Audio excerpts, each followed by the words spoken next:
Deretan rumah panggung menyambut kedatangan saya di Desa Ulak Bandung, salah satu surga Rafflesia di wilayah Kabupaten Kaur.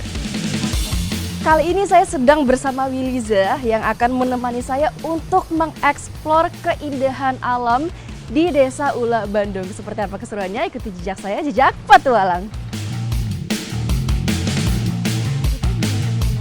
Uniknya di Desa Ulak Bandung ini masih banyak rumah-rumah tradisional. Salah satunya ada yang paling tua nih. Ini dari tahun berapa nih, Wil? 1954, Kak. Dari tahun 1954. Benar-benar masih terjaga kelestariannya.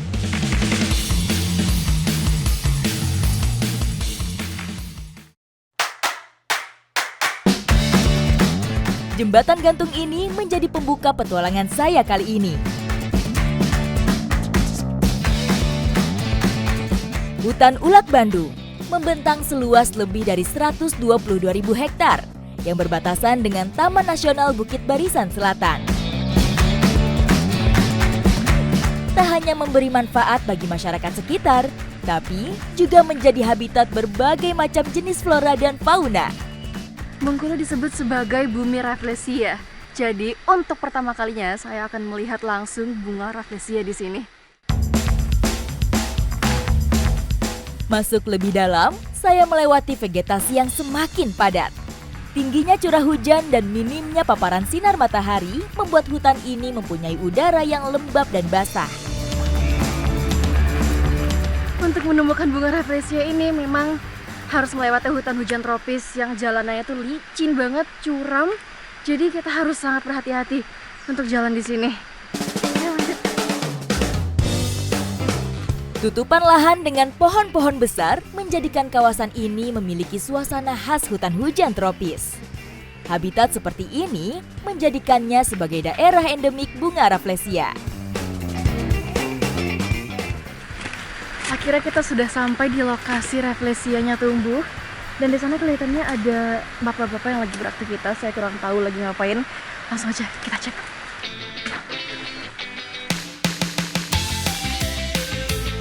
Karena memang hutan ini adalah lokasi tumbuhnya bunga Rafflesia, warga sekitar itu udah mulai sadar dan sudah mulai kompak untuk menjaga dan bahkan menandai kalau di sini tuh sudah ada bunga Rafflesia yang tumbuh.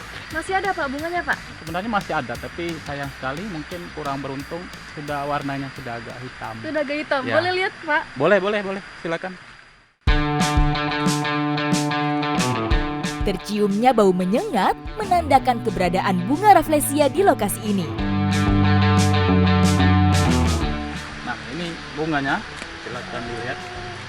Ini dia bunga Rafflesianya, tapi sayang sekali kayaknya kita telat sehari 2 hari aja nih karena bunganya sudah mulai mati. Karena dia mekarnya itu sekitar 5-7 hari ya Pak. Iya.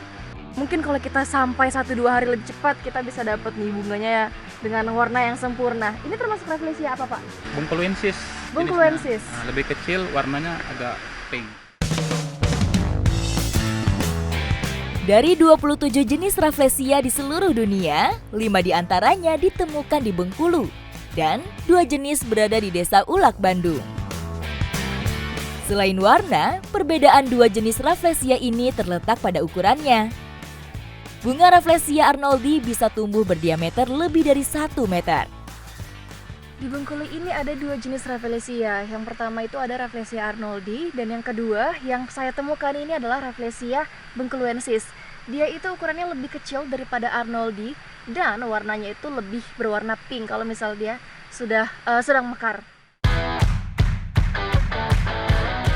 Bunga Rafflesia mempunyai bunga jantan dan bunga betina yang terpisah. Oleh karena itu, dalam proses penyerbukannya membutuhkan serangga sebagai perantara. Selama mekar sempurna, Rafflesia akan mengeluarkan bau yang menyengat dan memancing serangga untuk mendekat dan membantu mentransfer serbuk sari. Karena bunga Rafflesia ini memiliki bau yang menyengat dan kurang sedap, jadi suka dikira bunga bangkai, padahal sebenarnya berbeda. Kalau bunga bangkai itu murni tumbuh dari tanah, sedangkan bunga Rafflesia ini adalah parasit yang menempel pada inangnya. Ini dia akar tetrastigma. Jadi kalau inangnya ini mati, otomatis bunganya juga akan ikutan mati. Bunga Rafflesia merupakan parasit sempurna. Salah satu bunga terbesar di dunia ini tidak mempunyai daun, batang, maupun akar. Kehidupannya tergantung dari nutrisi yang diserap dari inang. Setelah ditetapkan sebagai puspa langka pada tahun 1993, perlahan warga mulai menyadari dan menjaga kekayaan yang ada di hutan Ulak Bandung.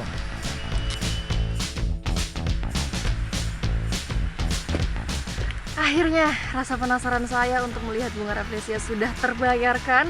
Ya, walaupun saya ngelihatnya nggak lagi waktu mekar, tapi nggak apa-apa, saya tidak kecewa. Dan pagarnya juga sudah dipasang, semoga bunga rafflesianya bisa tetap tumbuh dan juga lestari. Pak, kita pamit ya Pak. Oke, terima kasih atas kunjungannya. Mari Pak.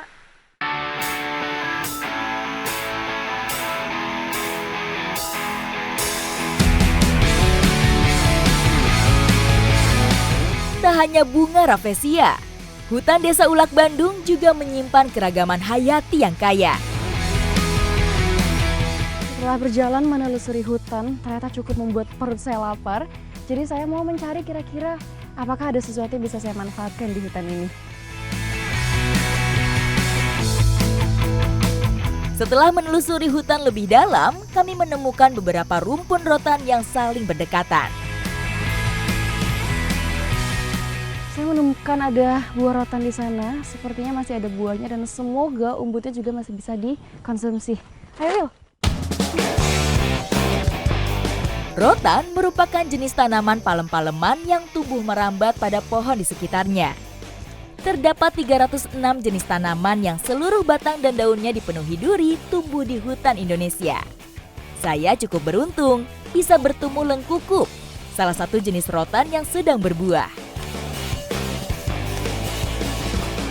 Sekilas bentuknya mirip buah rotan jernang, namun rotan lengkukup memiliki ukuran daun yang lebih kecil dan buah yang bisa dimakan.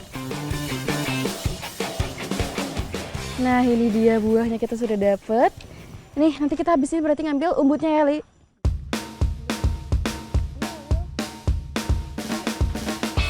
Banyaknya duri membuat saya harus berhati-hati saat mengambil umbutnya. Duri rotan berfungsi untuk perlindungan alami di habitatnya. Akhirnya kita sudah dapat umbutnya, tapi karena ini masih kecil, kita mau cari lagi yang lebih besar. Ayo, Will. Sebelah sana kayaknya. Seperti rafflesia, rotan tumbuh alami di kawasan hutan yang basah dan mempunyai kelembapan tinggi.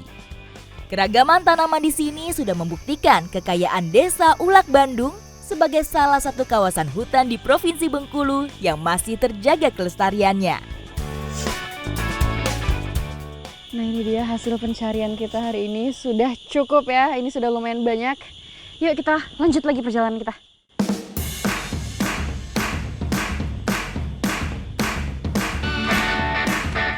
Sebelum kita ke spot terakhir, ke hidden gem yang mau ditunjukin sama Willy, kita mau ngambil dulu ini daun apa namanya, Will? Daun deduho, Kak. Daun deduho di sini nyebutnya ya. Iya. Ini bisa kita pakai untuk menghaluskan kulit sama buat bersih-bersih nanti ya. Yuk kita ambil. Daun deduho ini biasa digunakan masyarakat sebagai pengganti sabun pada zaman dahulu. Tanaman semak ini tumbuh di area terbuka seperti kawasan tepian hutan. Ciri-ciri yang mudah dikenali, tanaman ini diselimuti duri halus dari batang sampai daunnya. Saya semakin penasaran, kejutan apa yang akan ditunjukkan Williza di lokasi yang akan kami tuju.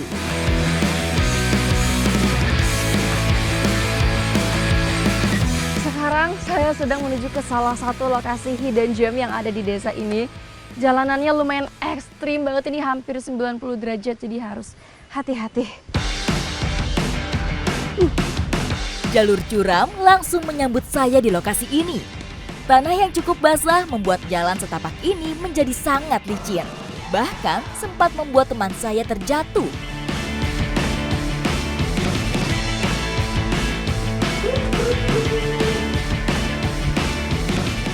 Nah, ini kelar tempat buahnya. Di sini, Iya.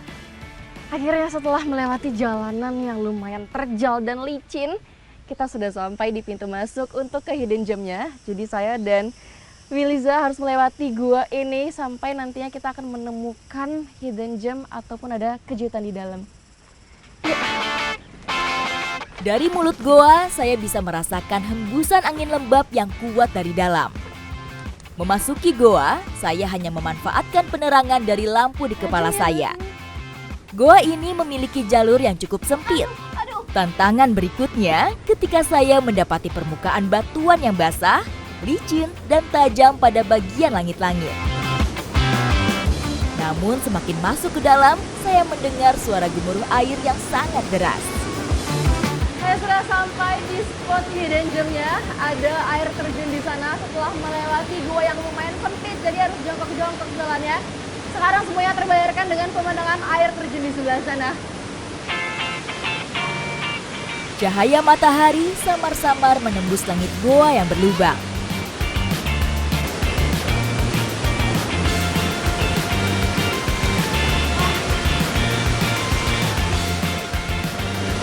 Inilah dia hidden gem-nya, namanya adalah air terjun dalam goa.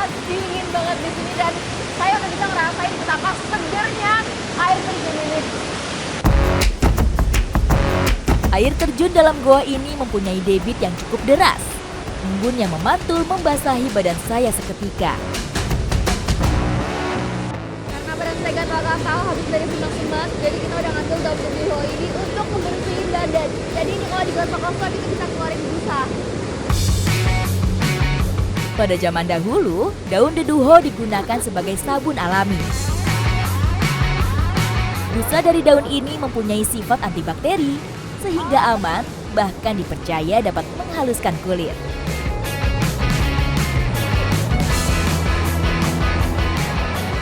Wah, airnya segar banget dan uniknya air terjun dalam gua ini debit airnya tuh kecil dan deras banget, tapi nggak ada kubangan di bawah. Jadi airnya benar-benar langsung masuk ke dalam bebatuan dan tanah dan mungkin diperkirakan ada sungai bawah tanah di sini. Menyusuri hutan tropis dan air terjun dalam goa cukup menguras energi. Saya akan beristirahat sejenak sambil menikmati buah dan umbut rotan yang saya dapatkan.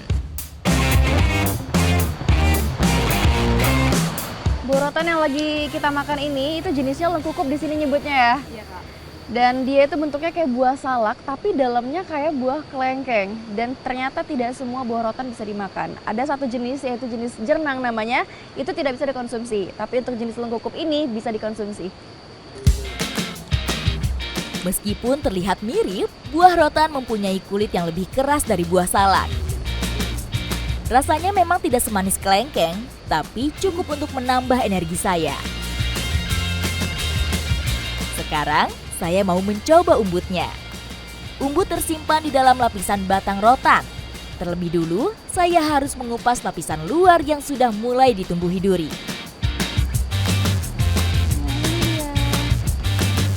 Umbut rotan memiliki tekstur renyah dan memiliki nuansa rasa manis dan pahit setelah dikunyah. Seru sekali petualangan saya kali ini ditemani oleh Wiliza, mulai dari melihat langsung bunga rafflesia, lalu menemukan hidden gem, dan juga berpetualang langsung di hutan Ula Bandung, memberikan saya pengalaman yang luar biasa. Saya semakin bersemangat untuk melanjutkan petualangan saya di Bengkulu. Ikuti jejak saya, jejak petualang.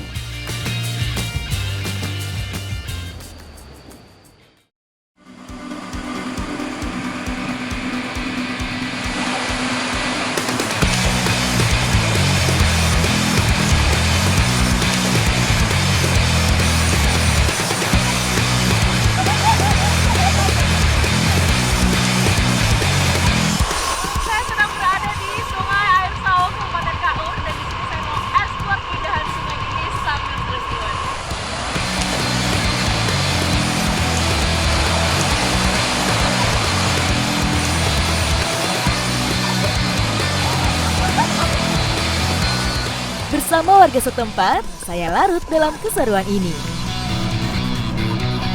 Aktivitas bermain di sungai ini memang sudah jadi keseharian warga di sini. Makanya mereka ini pada jago berenang dan berani banget walaupun arusnya deras. Sungai Air Sahung mengalir sepanjang lebih dari 250 km. Jernihnya air ini berasal dari hulu sungai yang berada di hutan kawasan Raja Mandare yang berbatasan dengan Kabupaten Lahat, Sumatera Selatan. Sungai Air Sahung ini arusnya memang lumayan deras, jadi seru untuk main-main sebenarnya. Tapi karena terlalu banyak batu, jadi harus tetap berhati-hati juga. Dan airnya seger banget, gak terlalu dingin dan juga tidak terlalu hangat. Kejernihan dan keindahan Sungai Air Sahung membuat saya jatuh cinta pada pandangan pertama.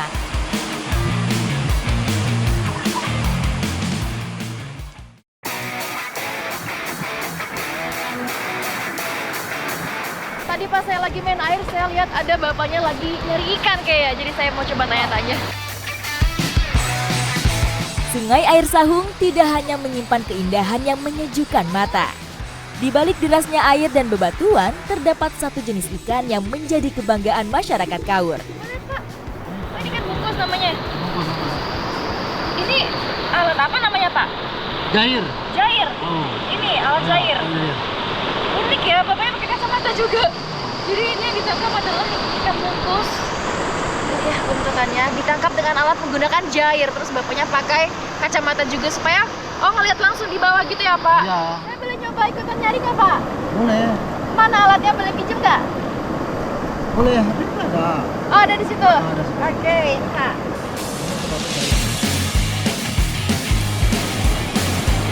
Mengikuti kegiatan warga lokal menjadi aktivitas menyenangkan di setiap perjalanan.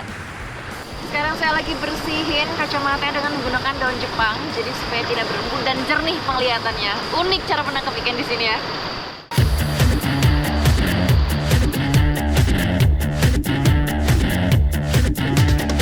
Masuk ke dalam air, perlahan mata saya tertuju pada batuan yang ada di dasar sungai.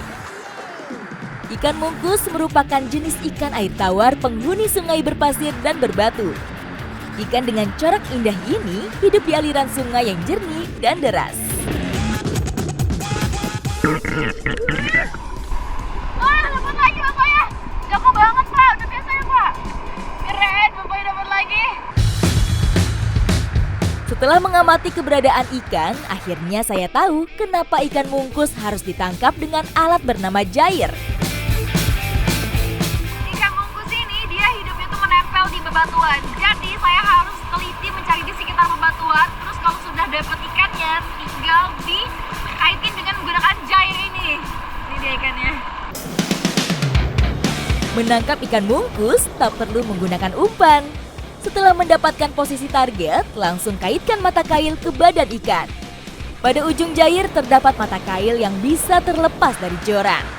Senar pancing yang digunakan berfungsi untuk mengikat kail supaya tidak hilang saat dihentak untuk mengait ikan. Ikan mungkus ini dia punya semacam secupa kayak tentakel gitu yang membuat dia itu menempel di permukaan batu. Saya bisa merasakan secupa ini menempel erat di permukaan tangan saya. Untuk bertahan hidup, ikan mungkus memakan lumut yang ada di bebatuan. Secupa akan menghisap permukaan batu untuk bertahan dari derasnya arus sungai saat makan di bebatuan. Mencari ikan di sini harus hati-hati karena arusnya deras sekali dan kita berdirinya melawan arus. Jadi kalau nggak kuat nahan, bisa keseret arusnya. Hadirnya ikan mungkus bisa menjadi indikator alami untuk kebersihan sungai. Karena ikan ini hanya mampu hidup dalam air yang masih bersih. Konon, ikan ini tidak bisa berkembang biak di sarangnya. Arus yang deras mengakibatkan telur mungkus hanyut hingga ke muara. Setelah menetas, barulah mereka akan berenang menuju hulu sungai yang masih bersih. Hasil ikan tangkapan saya sudah lumayan banyak, mau saya bawa ke tenda untuk dimasak. Makasih ya Pak!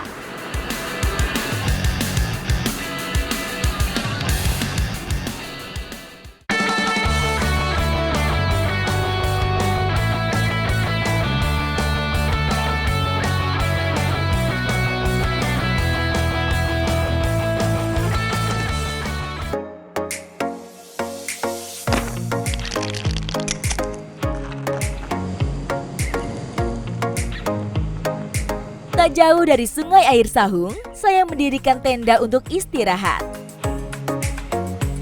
Setelah lelah seharian bermain air dan juga menangkap ikan, hal yang paling pas untuk dilakukan adalah menikmati secangkir kopi.